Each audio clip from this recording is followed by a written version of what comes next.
Good afternoon, and welcome to Unsinkable's Fireside Chat series. Today's Fireside Chat is brought to you by Unsinkable in honor of Suicide Prevention Awareness Day. Thank you all for joining us for this important conversation on men's mental health and suicide prevention. Every day in Canada, an average of 12 people die by suicide. 75% of them are men. Behind those numbers are real stories of struggle, survival, loss, and resilience. And today, we'll hear from men who have lived through those challenges alongside a clinical perspective on what needs to change. I hope that this space feels honest, compassionate, and hopeful as we work together to break the silence and build stronger support for men in our communities. Introducing our first panelist for this discussion, Darcy Kindred. Darcy is the founder of Paddle Forward, a mental health awareness initiative rooted in the healing power of the outdoors. In 2025, Darcy launched Paddling Like a Life Depends on It, a solo kayak expedition on the Columbia River paired with a video storytelling series sparking open conversations about men's mental health and suicide. Hi, Darcy. Hi, Afrina. Thanks for having me today. Thank you for taking out the time and being here with us. I'm going to be introducing our next panelist, Joshua Bell.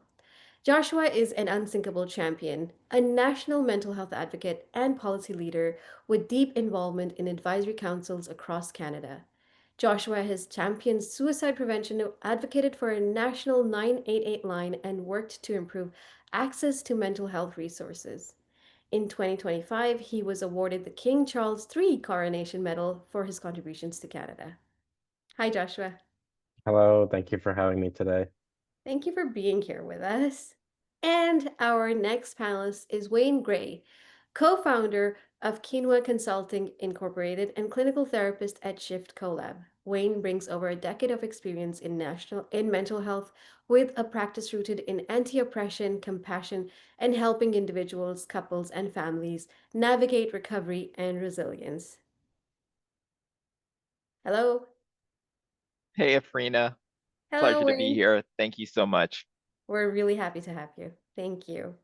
And our last panelist, Pete Neal, co-founder of Neal Brothers Foods and longtime mental health supporter. Beyond building one of Canada's most recognized natural food brands, Pete actively champions community mental health initiatives, including Unsinkable. Hi, Pete. Hello there. Everyone's got their name and location. I'm struggling. I'm a Luddite. So it's Pete from Toronto. There we Nice go. to be here. Thank you. All right. Is everybody coming up? Darcy, let's have everybody here. And before we continue, I would like to introduce myself. My name is Afrina. I am a storyteller, spoken word artist, and community leader dedicated to amplifying diverse voices in mental health advocacy. And I will be your host for today. I am hosting this discussion from traditional territories of many First Peoples, Jojage, which is what Ganagahaga and now many others call Montreal. Before I dive into our discussion, I would like to mention to you, the audience, that that you can leave questions in the Q&A box, the box specifically, not the chat, and we will be responding to questions around 12:45 p.m. We also have Taylor, our operations coordinator, who will be monitoring the chat and questions and sharing a list of resources at the end of the conversation. All right. So, well, let's start. And this is a big question. So, I will point to anyone, but I think this is, as I said, all questions are really for everybody on the panel. You can choose to add, you can choose to disagree and share your experience, which might be very different from another panelist. And that's okay because we all have very unique experiences. And you can also choose to let go of an answer because you feel like everything that needed to be said has been said. So, the first question is, can you share a moment when your own mental health struggles or those of someone you love became impossible to ignore and how that shaped the path you're on today? Joshua, do you want to start that? Yeah, I can jump in here and start that right away for us here. Um, Again, thank you for having me here today with everyone.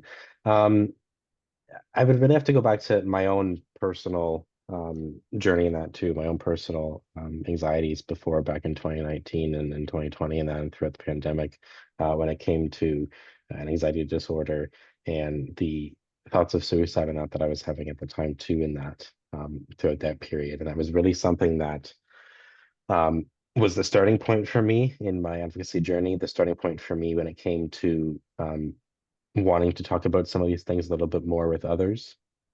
Um, and like for me, that was something that I was really struggling with at the time and really wanted to fix for myself and that, so I wasn't feeling that way anymore. And that was really the starting point in my journey there, and I was able to kind of go on after and continue to do some of the work that we're doing now.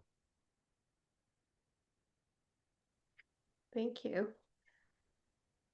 Wayne, would you like to go? I was thinking about this question even this morning as I was looking it over, and you know, as a clinician, and then just as an individual, as a human being, and just understanding the differences and with respect to the roles and what I had faced even before the role I've been taking on now. I remember a specific time when I decided to go back to school to just to do my master's and um, start on the journey that I am on now. And I remember standing in Union Station in Toronto and literally having hundreds and hundreds of people around me and never feeling so alone in my life until that moment. I think it was the most alone that I've ever felt. Um, and it was at that point where mental health struggles really hit me, which was ironic because, again, in my professional career, there were times just, you know, dealing with mental health struggles somewhat at a distance, but then really feeling impacted in that moment, and questioning whether or not did I really want to be here was something that had passively gone through my mind on more than one occasion. Mm, Um, so yeah, that would probably have been the most succinct, quintessential moment that I can think personally that took place. Um, but then working with clients who have been there and shared their experiences with me um, also resonates with me in a very different way. mm. Thank you for sharing that, Wayne. Um, Darcy, would you want to jump in? Sure. I remember the moment very distinctly. I had been out quadding in the bush, which I love the outdoors. And various pressures had built up. I'm a survivor of domestic abuse, and at the time I was working in a particularly toxic workplace, very busy with the after effects of COVID. And I got off my quad in the bush and I sat back against a tree and I had a cry for a couple hours. And I came up with a plan, and my plan was to try and enjoy the summer with my wife. And then I wanted to take her on her dream vacation. And then my plan was when I got back from that vacation that I wanted to end it. So it was yeah, a very distinct and memorable moment. Thank you for sharing that, Darcy. Pete.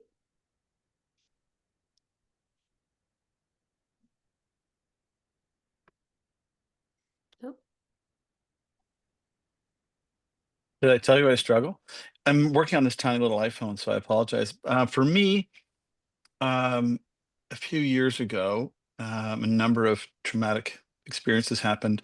A neighbor of mine took her life, next door neighbor. and friend.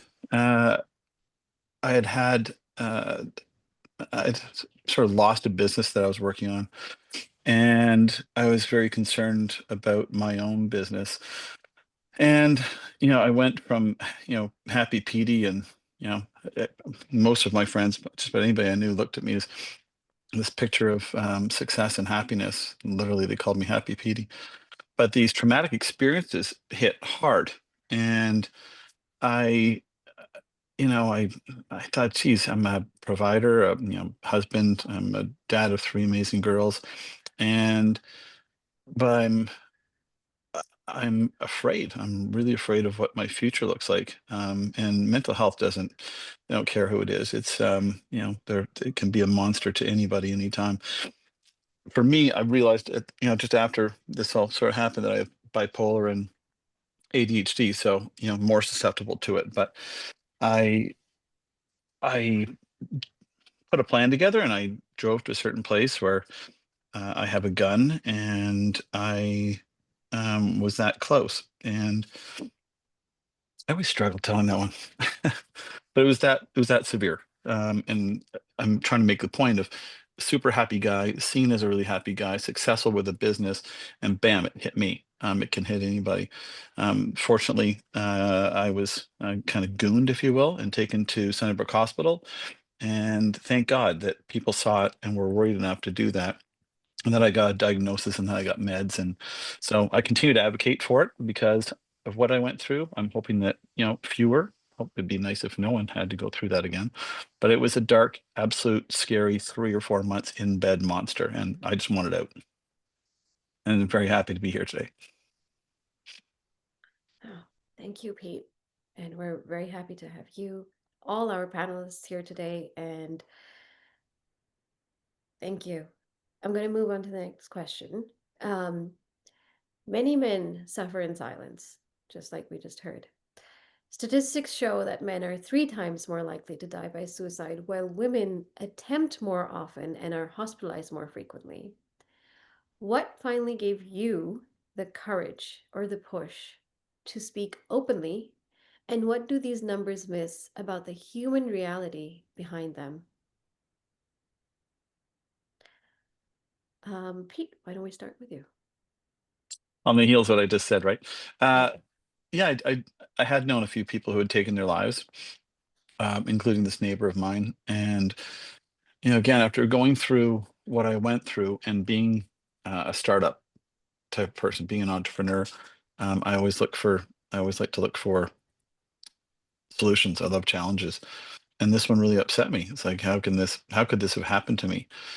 And if I can share that someone like me with my background can get to that point, that really dark place, I guess I said anybody can. I thought maybe someone might want to hear it from me. Maybe someone will think, if he can do it, I can do it. And if he found a way, a diagnosis and meds, and it's different for everybody, I'll do it. And I ended up speaking on CTV, and I was trepidatious of it, obviously. And to be honest, my dad is an awesome. He's a really great guy, different generation, but he had seen it or heard of it, and he called me and said, "What's next? You're going to put up a billboard that says, Peter Neal, Neal Brothers Foods. I'm crazy." I, that wasn't my intention. But, and a week later, a friend of his called and said, "Wow, your son's so brave," and he helped my son. At the time, I guess it was his son. And please give him a hug and tell him I'm grateful. I thought, bam, I made a difference. And dozens of others came out to me in privacy, men, and said that they'd been in a similar spot, and thankfully they had listened and taken credence to what I'd said. And I can tell you that felt incredibly good to me and helped me a lot on my journey, and helped underscore the fact that what I was doing was right. Yeah. Wayne, would you like to go ahead?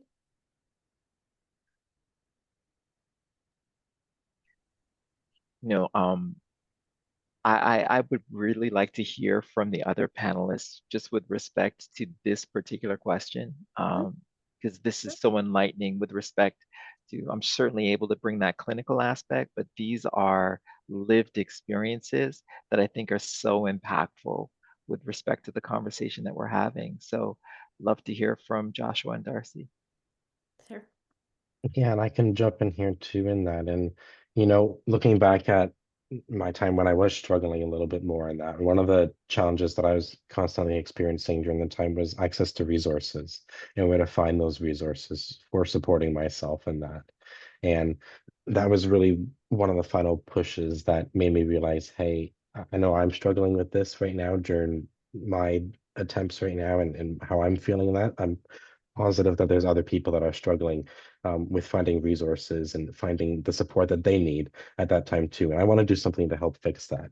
And that for me was the really push over the edge of, hey, we're actually going to start talking about this. We're going to be talking about my experiences a little bit more with people and that, and just sharing not necessarily everything at the start in that, but just having those small conversations with people when they come up about like what can you do to support your mental health, support your well-being, while also sharing a little snippet of, hey, this is something that I've gone through as well. And that was really for me, the starting point of my advocacy journey, but also that really tipping point of, hey, something really needs to be done about this to support men, to support other youth, and other people across the country that are needing that support but don't know how to access it. Yeah. Thank you. Darcy. Yeah, I feel I feel like I have a lot in common with both Josh and Pete. Um, one, I guess what started for me was one day I was just reflecting on how incredibly fortunate I was to have the support that I have at home. I've got just an amazing wife who I've put through a lot, but who's stood by me the whole way. And I also had a friend, my best friend, died of suicide 26 years ago. And I was thinking about that, and then I was driving around town and seeing a lot of the homeless people on the streets, and I was thinking about how fortunate I was and how scary it must be for so many other people out there who don't have that type of support. And that kind of led me to thinking, well, at that point, I was kind of, I was glad that I was still alive and I was planning on doing my epic kayak trip. And I was also thinking that, my career is screwed. I'd say I'd said enough on LinkedIn about my problems that there's no way any recruiter out there is ever going to hire me for anything or recommend me for anything. But yet we had the stability at home for us to get by, and I thought, there's so few people who've gone through this that are in that situation. So it became a question of, instead of saying why me, it was why not me? And maybe I'm one of the people best positioned to help. And so then I thought, well, if I'm doing this epic trip, uh, why not turn it into a fundraiser and tell the story? And, my goal was just, hey, if I can help even one person, it'll be a huge success to me. So that's really how I got into it. It was seeing that support I had at home and just feeling so bad for anybody who didn't have that. Yeah. Thank you for sharing that. And I'm going to read a very pertinent comment, which we just got in from Brad, who's saying, this is very powerful and relatable to me, and I'm sure so many others. Thank you all for sharing your lived experience. And we all resonate with that. I'm going to come up to the next question. And this is for those who have lived with suicidal thoughts or lost someone to suicide. What do you wish most people understood about the weight of that experience? Whoever wants to go. Yeah, I'm happy to go. And I think about this a lot. I had friends and some family, Darcy, like you, and I've got an incredible wife. I don't know if she puts up with me on a normal day, but I think my friends who realized I wasn't me and I'd hollowed out, I lost 25 pounds in 2 weeks, face sullen. I wish they'd known. I wish they'd known what they could do. I wish they'd known how I was feeling. Because I remember seeing friends, including this neighbor of mine, and she didn't look good. She didn't look happy. She looked depressed. Um, but I didn't really truly understand. I remember being at the funeral thinking, how could it have been so bad? How could she have done this to everybody? Da da da. And then when I was going through what I was going through, I thought you could never describe this hell. Hmm. Like as I said earlier, it's a monster. It was telling me things that were so not true. I had all sorts of incredibly scary, untrue things that were happening to me. So I think for people to understand that, it really is. I mean, it's like having some horrible disease. It really is. It's painful physically and mentally. For some people with other illnesses, but for people who've suffered the way I have and others have suffered, the mental anguish, the mental pain, is indescribable. And like I literally thought, there isn't a magic bullet out there. I'm always going to feel this way. And if that's the case, I don't want to be here. So for just, yeah, really for people to understand that it is a disease like any other disease, because it is, and it is absolutely, I can't even relate it to another disease because I haven't, but I'll never go through anything that horrible again in my life, personally, for me. I'm just going to Well, jump in. Oh, if I can add to that, Pete, you hit on a great point. I don't think people understand the pain. Uh, the way I would liken it is it's the equivalent pain as to putting your hand on a hot stove that you just can't remove. And it's so difficult, and it's the suicidal thoughts, I kind of liken them to almost like being an evil cat. It's they're those thoughts are kind of seductive. And and they present themselves as being very warm and fuzzy. The opportunity to end the pain. And much like a cat, if you've had a cat, they can squeeze through the tiniest of spaces. Suicidal thoughts are like that as well. Any little gap, any little thing that happens in your life, anybody who says something, very innocuous to them, but you take it the wrong way, that warm, fuzzy suicide cat can just squeeze through that little space and just get in your head.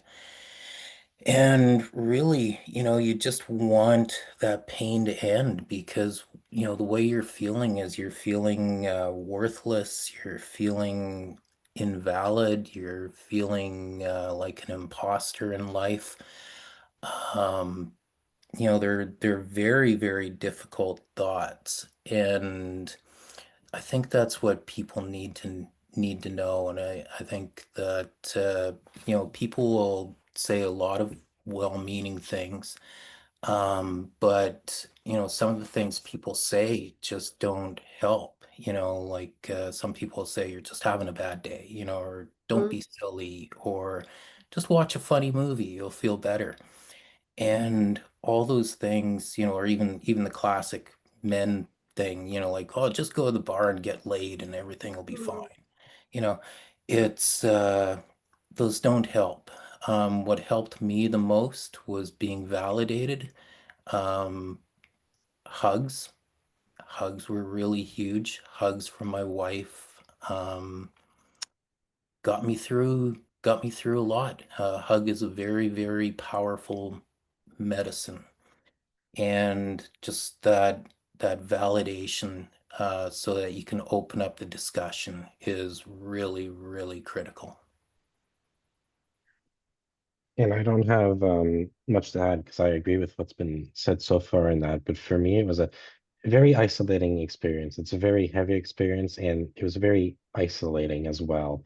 And I was able to rely on a lot of family members at that time for that support, for those hugs, for those conversations, and that. But even with that, it was challenging to be able to describe how I was feeling exactly in that moment and what I felt like I needed for support in that.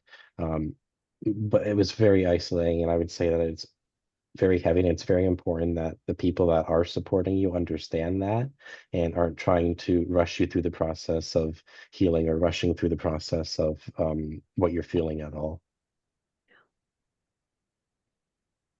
Wayne, did you want to add something? You know,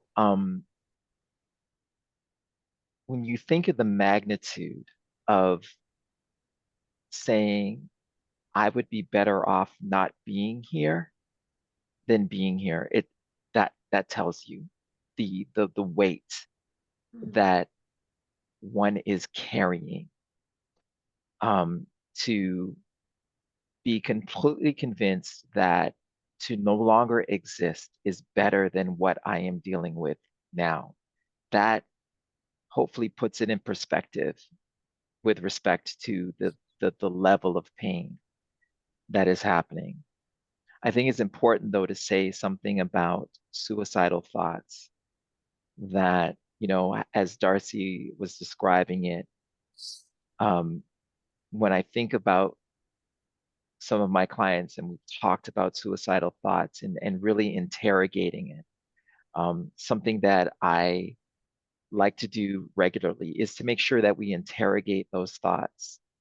Um, and one of the things that I've found is that for a brief moment, that passive suicidal thought is providing some level of escapism. Not to say that it should be ignored, mm, but mm, if there is even an iota of temporary escape from what I'm feeling right now, and if I'm thinking about not being here, even for a second, if that's going to give me a split second of relief, I might dabble in that, even though I'm not necessarily at a place where I want to take my life, but I might dabble in that, Wayne. So let's talk about that. How do we bring you from that place to a place where you want to be here all the time? mm, Um, I want to mention that ASSIST training, which stands for Applied Suicide Interventions, Skills, Techniques, is something that I think we should all of us, just as human beings, should be familiar with and make it a point to get this training, to have the conversations that we're having now. Because it wasn't too long ago when talking about suicide felt like taboo. And mm, for a lot of men, it still does because of how we're defined. And I know we'll probably talk about that as we're moving further on, the definition of what a man should be or the roles that we typically take on and how that puts us in a box and actually impedes and inhibits us from speaking about things that we are. And vulnerability is not necessarily a word that we mm, speak to with any level of affection, even though we need to. And that men are nurturers too, but we don't talk about that because that doesn't typically fit the role that we take on. But again, these are all things that we need to take in consideration when we're talking about a subject like this. I'll yeah. leave it there. Thank you, Wayne, because that does segue into our next question really well. And that is that one reason men die at higher rates is the use of more lethal methods. But the stigma and ideas of masculinity, be strong, don't cry, tough it out, all of these also keep men silent. How have these messages impacted your own relationship with mental health? And how do we break that silence before it's too late? I think that's a tough one, and I think we're going through so many changes culturally and technologically, that, the traditional male role is changing, and I think that's for the good. We're always supposed to be hockey players and football players and tough business people. And that's what's portrayed in our media. That's what's portrayed, in our social culture through television and movies and what have you. And, I think some of the answers may come from taking things from other cultures. Like I said, and I might sound like a broken record talking about hugs, but the power of personal connection, I don't think can be understated. And one of the things I learned in the last couple of years was how in our Western culture, we might do the handshake and that's it. But in other cultures, like I have one Muslim friend I have lunch with sometimes, and also seen this when we traveled to Morocco. Uh, you know, there's you greet each other with a hug, and there's just a lot of power in that because what I would call a hug to me is I have another name for it, and it's called creating a safe space.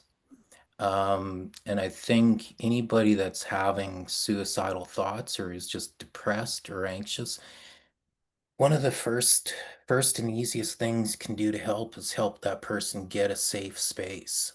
And and giving a hug, that indicates that you're open to that, and it kind of puts away a lot of that male bravado, of, like I say, you got to be the hockey player and you got to be the provider and you've got to be the successful business person, and that's important. I think the other thing culturally and what maybe we can teach our kids, and this might relate to something Pete mentioned about business challenges. I spent 30 years in corporate finance, so I know those well. Um, the we need to instill in our culture that it's okay to try things and fail, and that it's okay to fail big, because it's only through having that courage and that acceptance to try and fail, that you have the opportunity to succeed and find your place, find what you're good at, find what success is to you. And so, I think there are a lot of little cultural things like that. If we can just be a little more open to and talk about more, that it would be a really big help. And I just want to jump in here as well too in that, but being a youth and being, pardon me, being a youth and kind of growing up in society too, where you are seeing like these standards of, hey, this is how men are supposed to act. This is what, um, like they're supposed to do. Like they're supposed to be tough. They're supposed to um, do all these other things in that too. It really sets the standard from a young age of, hey, we don't talk about these certain things. We don't talk about our mental health if we experience thoughts of suicide and that too. And that was really an obstacle to overcome, especially when it came to talking about my own struggles, talking about um, my own mental health journey with others too, even with family members, even with family members and um, friends and things like that too. And it was really hard to overcome that. Um, but it's eh, like it's often a second thought for me when it comes down to sharing my own journey and that men need to be strong. And that it's, hey, we don't need to be strong. We're all human and that we all have these emotions. We all have some of these thoughts that come through our minds sometimes with poor mental health and that. And it's we need to have those conversations with each other regardless of what that societal standard is and working to break down that societal standard. I was just going to say really quickly, with respect to this specific question, it's so relevant and important. And I appreciate what Darcy and Josh said with respect to the roles that continue to be perpetuated when in fact, identity is so impacted by the external messaging that we continue to receive that for men these days, we don't know if we're coming or going, because society, messaging will continue to tell us things about how we should be or how we should act. Mm.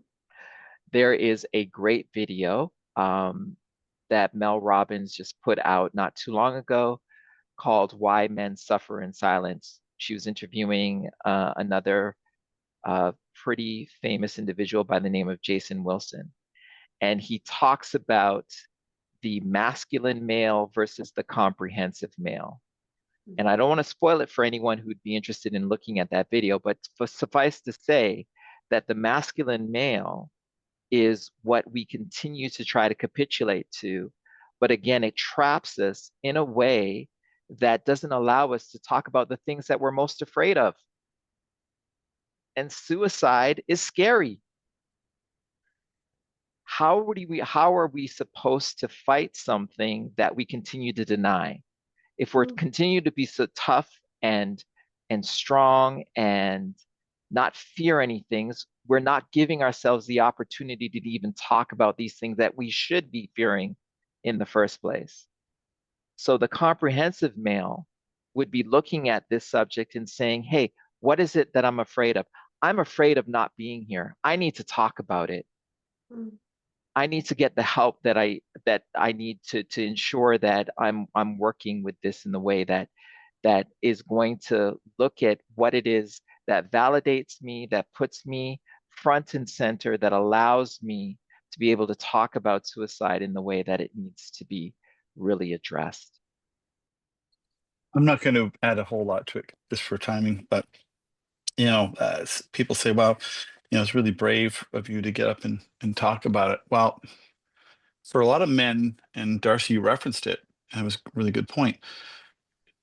When you open up and you're honest and you're vulnerable and you're talking about the fact that you're struggling, it is difficult for employer, right? For employer, and it is if there's two candidates up for a job and they have heard that you've been open about your mental health, they're probably not going to pick you out of the two.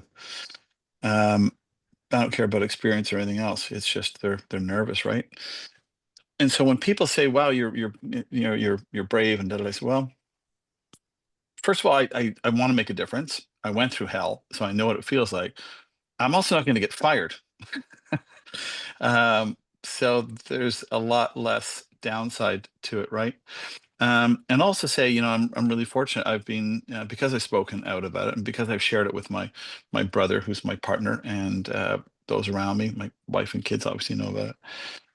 The support is there, and damn, Darcy, a hug is a ton of good medicine for me. And my team checks in with me, my friends check in with me, and when they first started checking in with me, I said thank you and don't stop. I appreciate it, and they do. You can tell in the intonation of the questions, not just hey, how you doing.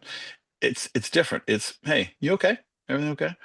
And I think folks need to know how powerful that is, to know that people get it and they care about. They might give you some slack if you're working on a project or if you can't go to a social event, but they're not leaving you behind the way you would have felt when you were sick. Because one of you referenced how lonely it was. Maybe it was you, Darcy. It's really freaking lonely and scary. So yeah, big hugs are good, and being honest and open with folks is good. And if you're in a position to be able to share, great. And if you're concerned about your job, be less open about it. Be perfectly honest with you. Find that trust group. Mm. All right.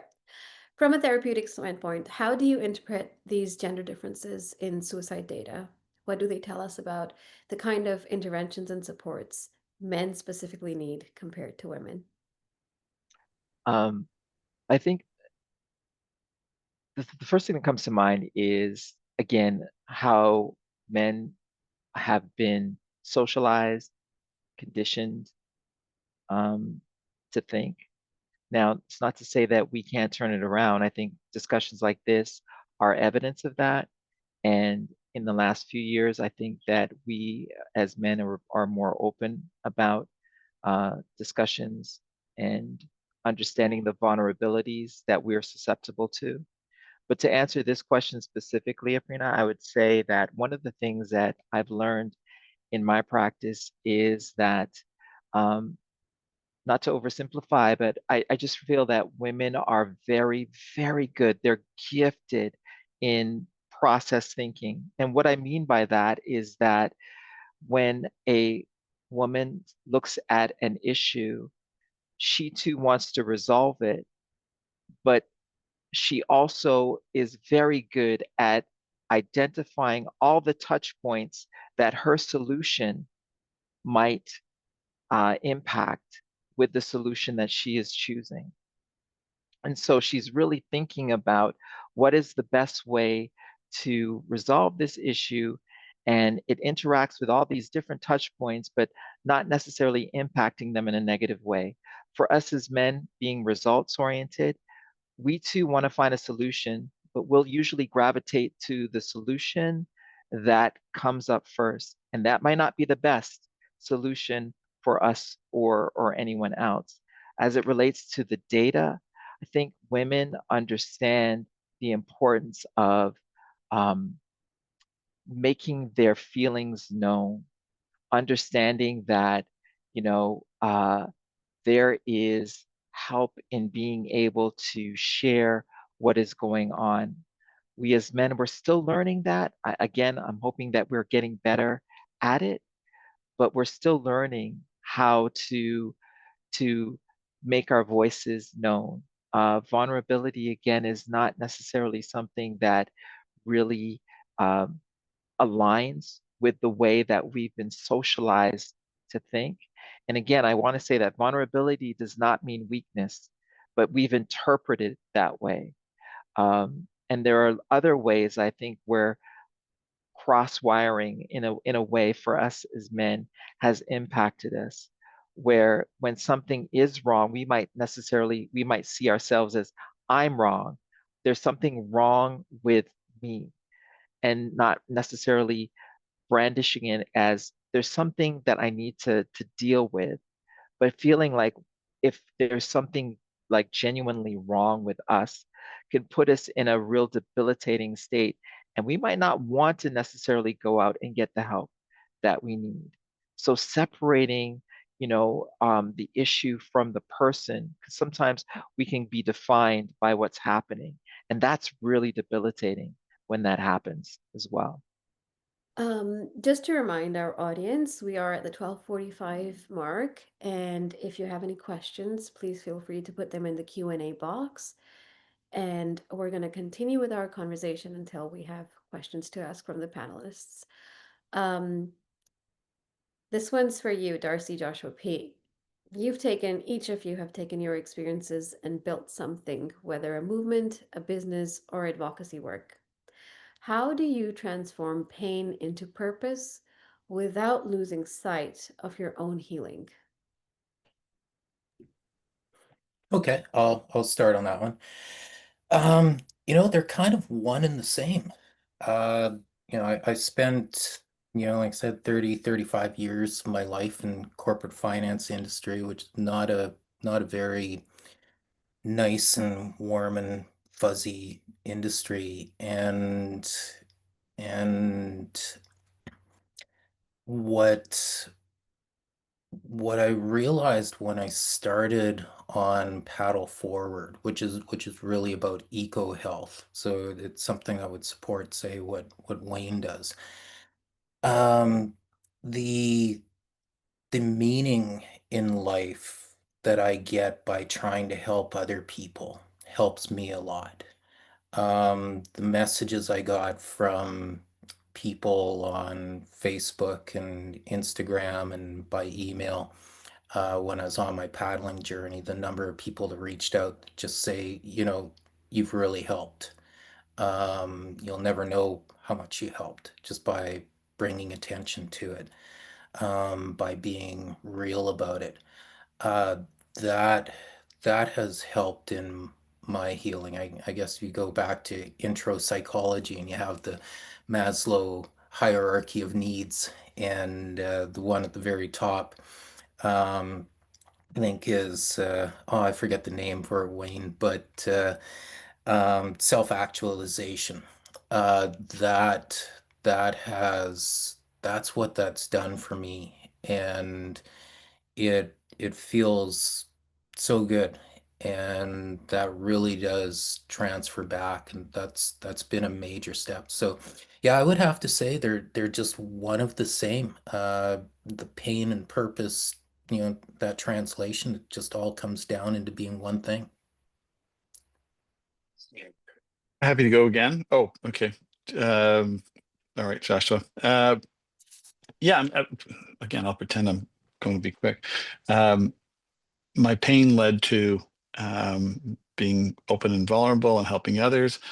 And I do find at times, whether it's just everyday interaction or some specific social interactions, um, or doing these kinds of things, they're heavy.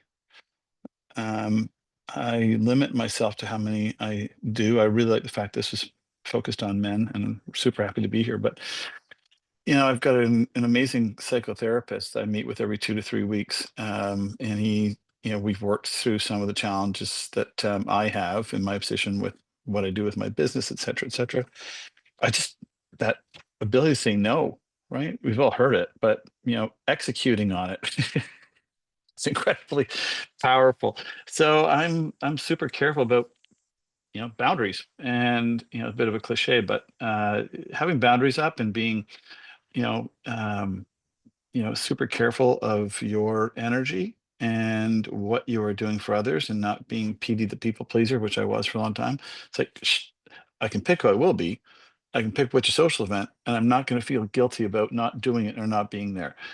I am so freaking important, and my family around me means so much. And if I'm taxed, I can't be good for them. So, a huge lesson for me, huge, very, very difficult as this, incredible empath. And I would have to jump in here and agree with what Darcy said before that. It's about, for me, wanting to help other people and help people not feel like they're stuck in the same position that I was before. And a large part of that with me and like some of the work that I do and my advocacy stuff, and that is remembering where I was at that time, and that remembering, hey, this is something that I was feeling. This is the resources that I was lacking in that.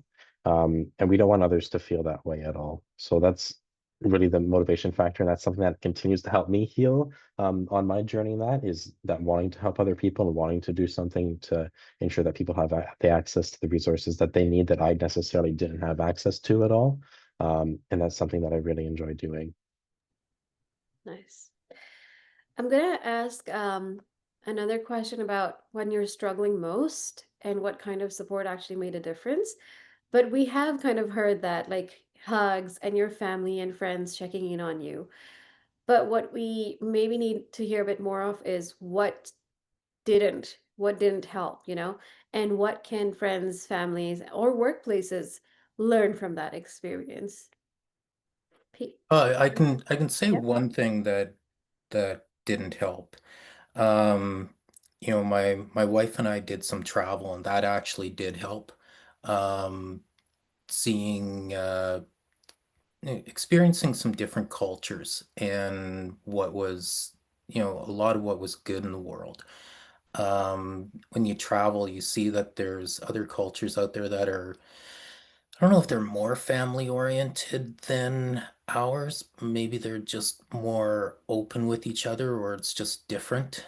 Maybe because they're not quite as well off.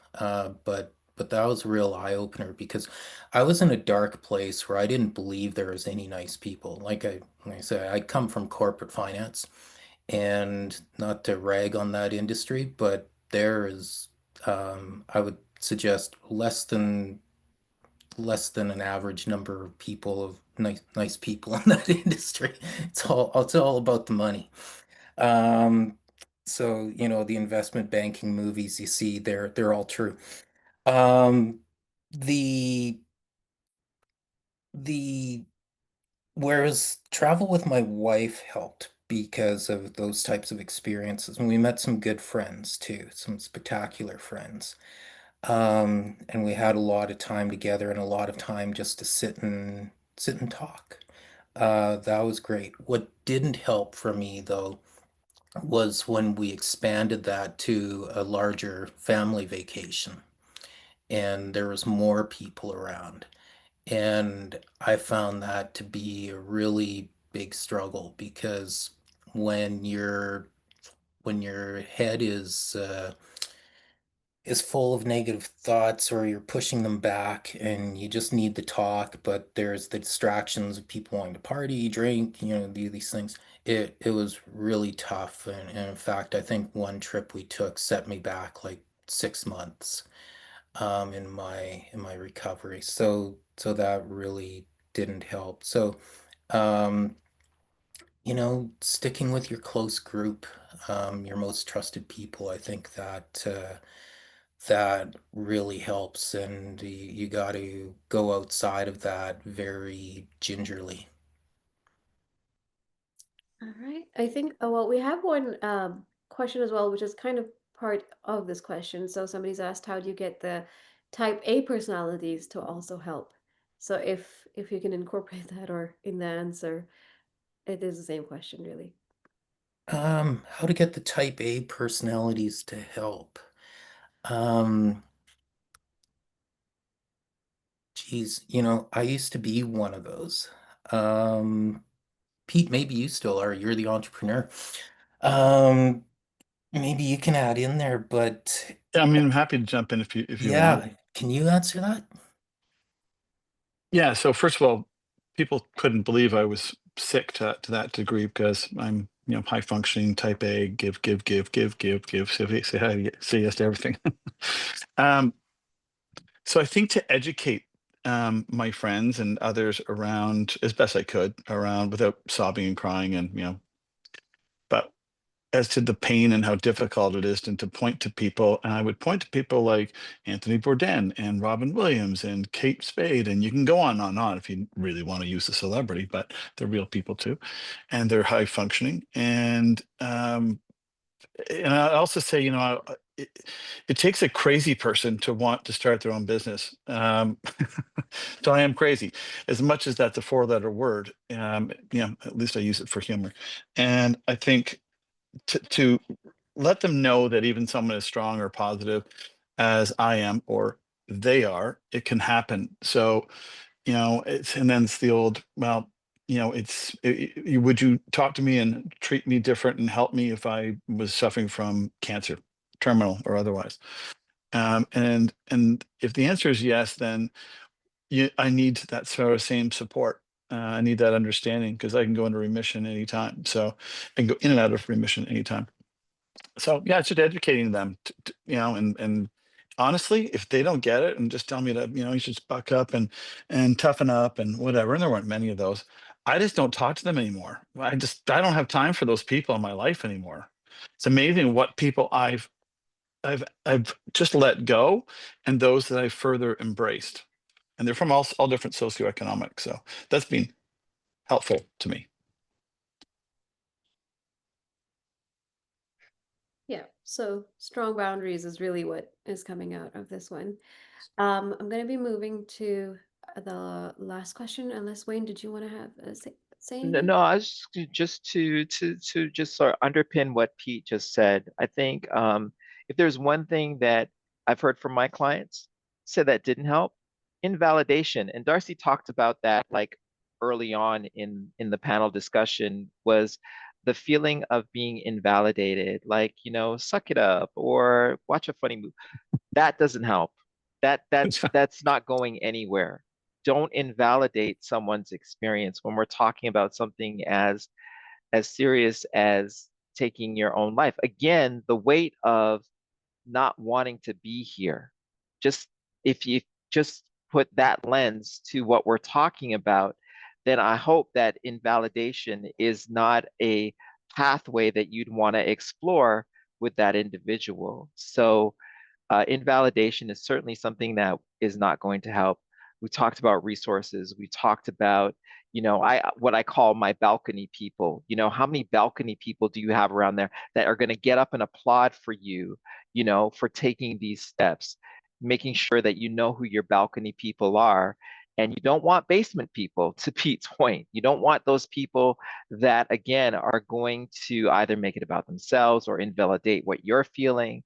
Yeah, I'll leave it there, but that's just my take on what helps versus what doesn't. Thanks, Wei. That's really helpful. I like the balcony people versus basement people for sure. I'm going to read a comment we just got in from Jen saying, I can't even wait till the end to say what a gift this conversation is. It's helping me so much as a mother, daughter, and human. It's just what I needed today, and I will take your lessons forward. Thank you, Joshua, Wayne, Darcy, Pete, and me. And we're going to go to the last question. And I'm also going to incorporate a part from Brad that we received in a comment. So the question is, from your perspective, whether lived experience or clinical practice, what is one concrete change we need to make in our communities to reduce suicide among men? And Brad is asking if also like if there was something that might have helped you personally, such as a new routine or self-care. So if we can kind of mesh those two, and whoever wants to go first. Darcy. Okay, I'm usually not shy in going first, so I'll go first. I think we need better access to therapy, and I think we need better education as to what you can expect from different types of therapy. So what what I think people will experience because it's very different than the television and movies. Well, first of all, in terms of therapy generally, I think we need to reframe and destigmatize going to therapy. Um, and the way we did that in my household was we there's no shame in going for a massage if you got a sore shoulder or sore back. So we reframed going to a therapist as really just a massage for the brain. And that makes it seem so much friendlier. There's nothing wrong going for a massage, nothing wrong going for a massage for the brain. So that destigmatizes therapy. And then the next thing we need to do is make therapy more available, because what you find in the medical system is your visit to the psychiatrist is covered by your provincial medical services plan. But your psychiatrist isn't like you see on TV. It's not like Frasier. You don't go and sit there and spill everything out. Psychiatrists are incredibly overloaded. They're running from medical emergency to emergency, often between their office and the hospital. And so you get 15 minutes with them every 3 to 6 months to check up on your meds. So that's what you're going to get out of your psychiatrist. And it's not because they don't want to spend more time, it's because that's all they got. Then you have your psychologist, and that's going to vary between, individuals and jurisdictions and approaches to therapy. But, in our area of Canada and in British Columbia, it's going to cost you $250 an hour. So you got to have the money to do that. And so we need to make that more affordable, whether it can be covered by medical, provincial medical or what, I don't know. But and there are charities out there that are helping with that as well with some individuals, which is great. But you have that, and again, like the psychologist community, they're busy, and so when you go see them, my experience is that they're, as opposed to getting to bitch and complain like you might want to do, you really get more time where they're going to say, okay, here's your problem. Here's the underlying things. One of the best things I got from mine was the anger iceberg. Wayne, if you have one of those handy, I'd say let's post it in the post uh, chat materials, because it's so huge to understand that your anger is actually all these other things, shame and things like that. And but again, you need money to go to that. And then you need to understand that if you just want somebody to, I don't mean to say just, if you want somebody where you just want to go to, and one day I was angry and I went to my other therapist who's a registered clinical counselor, which is less expensive, 150 an hour. Um, but it's different. I walked into his office and I said, I'm so freaking angry. I want to stand on your couch. I want to punch my hands through the wall. And I want to rip your wall right down. And, and we could just have that type of conversation. So we need to educate people. There's different levels of therapy, different types, and we need to make it more accessible. And then I think the other thing is I think where we're at in terms of understanding mental health as a disability and as a disease. I think we're at that where we were with physical disabilities 40 years ago. I think we're very far behind. So I think the education component needs to increase. And I think lastly, I think government needs to become more supportive of and recognize mental health problems. I'm not going to get into the whole story, but I was dealing with a government agency on a very important matter last week, and it said like, hey, my depression, anxiety, ADHD, and suicide uh, ideation, and that doesn't count. And they said, no, don't care, doesn't matter. So we have all those things to deal with. Yeah. Thank you, Darcy. Yeah, Pete. Just, more psychiatrists and then the supports around that, psychotherapy, etc. So important. And, it wasn't until I was diagnosed, and I did with 3 different psychiatrists because I didn't believe the first one, but was when I got my diagnosis, there was medication. So ensure that if someone's showing all sorts of symptoms, and certainly in a depressive mood, don't try to tell them to splash cold water on their face. Get them somewhere. Get them to get a diagnosis and understand what those protocols should be. You go in with cancer and they don't say put a band-aid and go home.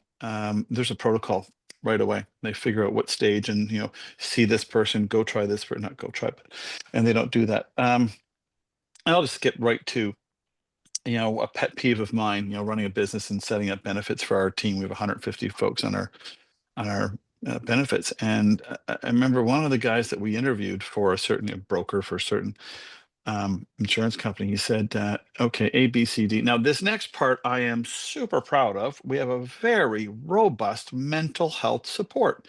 We have $400 in therapy. I was like, are you per day? Are you kidding me? And again, it's just education. Like, put a cap on it, but make it, I don't know, 5 times that amount. So it's just, again, it's that lack of understanding and knowledge around what therapy takes. Thank you. And I just want to jump in here at the end here too quickly, because I agree with what's been said so far by all the other panelists, and that too, of that needing to break down the stigma within our communities and really increasing that mental health education and suicide prevention education within our communities as well for people. But Canada is also in desperate need of a national suicide prevention strategy, and that's something that I've some of my advocacy work that's been focused on that too. But having that strategy implemented on a uniform scale across the country, and not just on municipal levels or provincial levels like they are right now, is something that is also desperately needed to reduce suicide, ensure the prevention of suicide, but also the intervention as well, for when incidents do arise with people, so that they can get that immediate support when and where they need it. Thank you, Joshua. On that note, before we wrap up, I would like to mention that we at Unsinkable have a nationwide presence and we have a program to support workplace mental health. It's called Unsinkable at Work, and you can contact me, Afrina, at weareunsinkable.com to learn more about how we can organize a training, workshop, or talk on mental health at your workplace. I also want to thank many people on the Unsinkable team who made today's event possible, in no particular order: Taylor, Jerusha, and Mike. Thank you to our panelists for sharing your courage, honesty, and wisdom, and to everyone here for listening with an open heart. We've heard today that while men are 3 times more likely to die by suicide, silence and stigma don't have to define the future. Each of us has the power to check in, to listen, and to make space for conversations that can save lives. On that note, the recording of this talk will be uploaded to our YouTube channel next week, and we encourage you to share it. Thank you so much for joining me today, Darcy, Wayne, Joshua, Pete, and everybody in the audience. Have a very nice afternoon. Bye-bye.